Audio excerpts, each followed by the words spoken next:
አፋርነት ከኢትዮጵያዊነት ጋር የተገመደ የጥንት ማንነት ነው። ሱልጣን አሊ ኢምራህ አንፍሬ አፋር ነው፣ ሰዎች ብቻ ሳይሆኑ ግመሎቹም የኢትዮጵያን ሰንደቅ ዓላማ ለይተው ያውቃሉ ሲሉ የገለጹት ይኸው የማይበጠስ ትስስር ነው።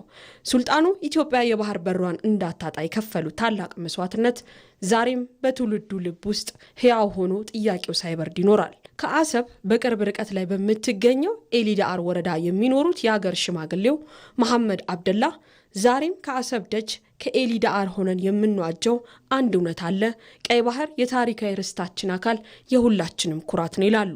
አንደኛ አሰብ የኢትዮጵያ ነው። አፋር ያለ ኢትዮጵያ አይኖርም። ቀይ ባህር የኛ ነው፣ እኛ የኢትዮጵያ ነው። ሱልጣን አሊ ኢምራህ እንደተናገሩት የኢትዮጵያ አንድነትና ባንዲራኛ ቀርቶ ግምሮቻችን ያውቃል እንዳሉት መሰረት አፋር ያለ ኢትዮጵያ አይኖርም። ይሄ ጉሮሯችን ነው። እኛ አይሰለችንም፣ የኛ መንግስትም አይሰለችም። ዲፕሎማሲ ትግል እያደረግን ያለ ነው። በዲፕሎማሲ መሰረት መፈለግ አለብን። በወቅቱ የተወሰደብን ያለ ፍላጎታችንና በግፍ ቢሆንም ዛሬ ግን ያን የታሪክ ስህተት በሰላማዊ መንገድና በዲፕሎማሲያዊ ጥበብ ለማረም በጽናት እንቆማለንም ይላሉ የኤሊዳአር ወረዳ ነዋሪዎች። ሕይወታችን ከግመሎቻችን ኮቴ ጋር የተቆራኘ ነበር።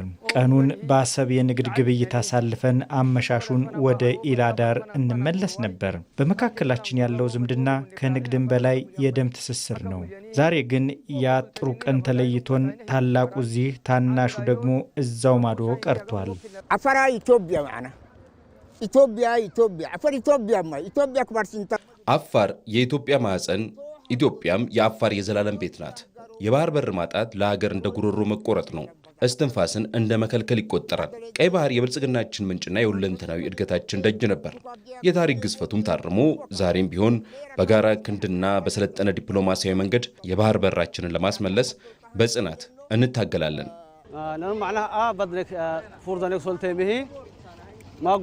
የባህር በራችንን ያጣነው በገዛ እጃችን ሳይሆን በውስጥና በውጭ ባንዳዎች የሴራ ፖለቲካ ተተብትቦብን ነው።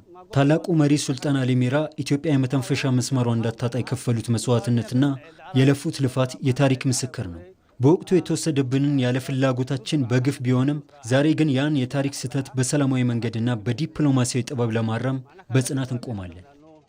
የባህር በር ማግኘት ለኢትዮጵያ ቅንጦት ሳይሆን የህልውና ጉዳይ ነው። ይህን የመፈጸም ጉዳይ ደግሞ የአንድ የተወሰነ አካል ብቻ ሳይሆን የመላ ኢትዮጵያውያን ጉዳይ ነው።